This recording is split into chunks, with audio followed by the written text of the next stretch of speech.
Joining us this morning, NBC News investigative reporter Tom Winter and former admissions officer at Barnard College of Columbia University, also co-founder of Expert Admissions, Dr. Bari Norman. They're here to try to help us make sense of it all. Good morning, guys. Good morning. Now, first of all, in terms of the investigation, how did investigators come to discover what was going on, and how did these parents get away with it for so long?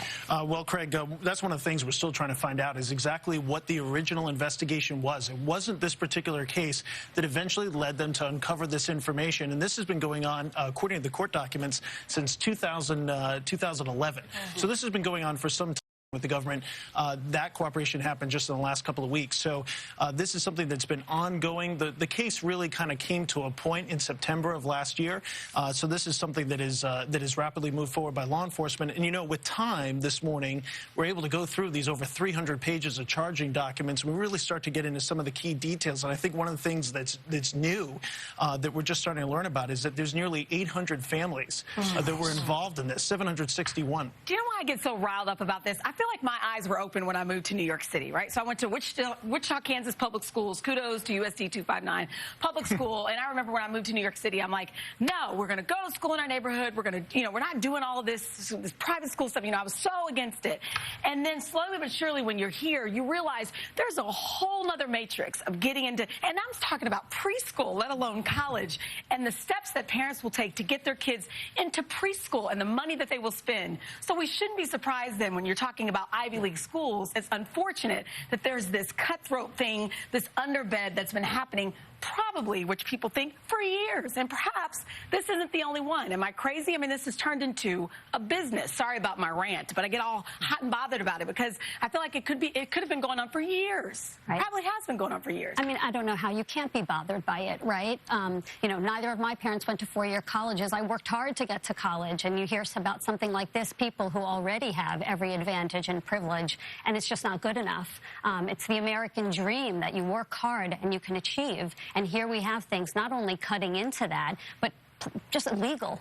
So where do you draw the line, Doctor? Because you've got a company that helps for parents navigate that. In full disclosure, I've used the company for our daughter Leela to give us advice, a college consultant. But where is the line where it crosses into what's illegal? Right. Well, I think, listen, I can tell you, I work with students actually at all levels of the income spectrum.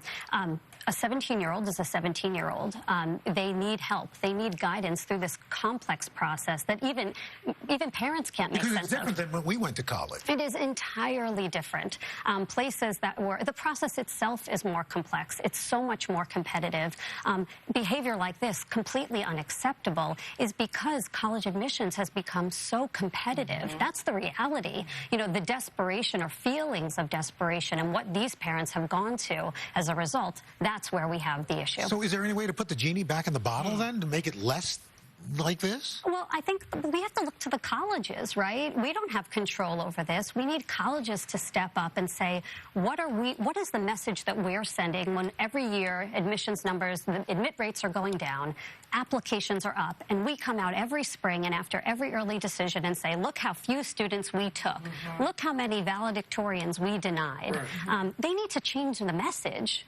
It's really up to them. Here's my question. You have, you know, for years we've heard of just massive donations to colleges. You know, you have a wing or library named after this family or this family, and maybe that gives their child an advantage.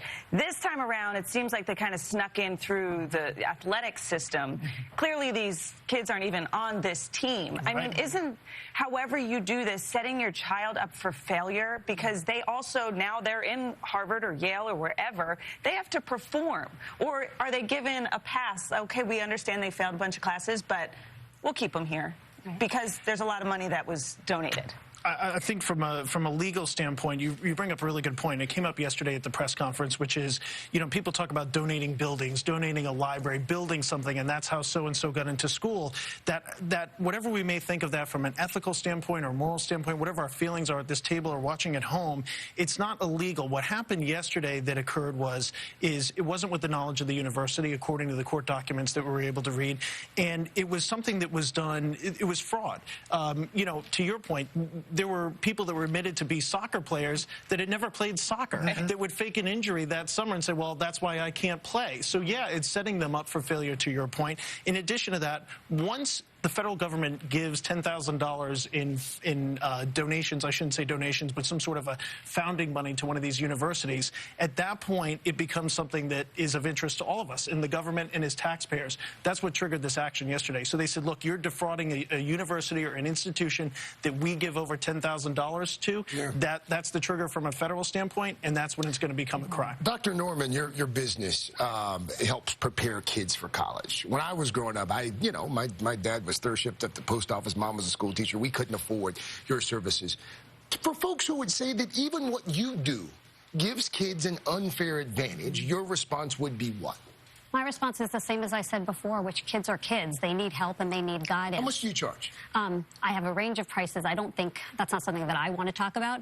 But I work pro bono with a lot of students. Okay. We work with CBOs, community-based organizations, working with students who don't have access to services. Mm-hmm. We work hard to try and, listen, I can't make the whole system equitable, but I try my best, and I'm helping kids who really need help. I think, Tom, are there going to be, are people going to see jail time out of this, do you think? It's a great question. So the people that orchestrated this scheme and put together all of this, they're definitely going to see jail time as part of their plea agreements with the government. As far as people, the Hollywood folks that we've been talking about, that we've seen their pictures on the news for the last 24 hours or so, the chances that they actually see jail time is pretty low. Mm-hmm. There's no violent crime associated with it. There's no other broader crime that they committed beyond this. In the sentencing guidelines, which we've heard a lot recently because of what's going on in the Mueller investigation, they do call for jail time, but the judges have wide discretion here. And so I think it's unlikely that they'll actually see time inside of a prison, maybe a supervised release, probation, those type of things, just because there's not other crimes associated with it. What about the kids? Yeah. I mean, do they get kicked out of school? Or, I mean, it's going to be hard going and showing your face in class. The U.S. Attorney has left the door open to potentially charging some of the students that were involved in this and did have knowledge. Some of the kids didn't even know that their parents were doing this, according to the court documents.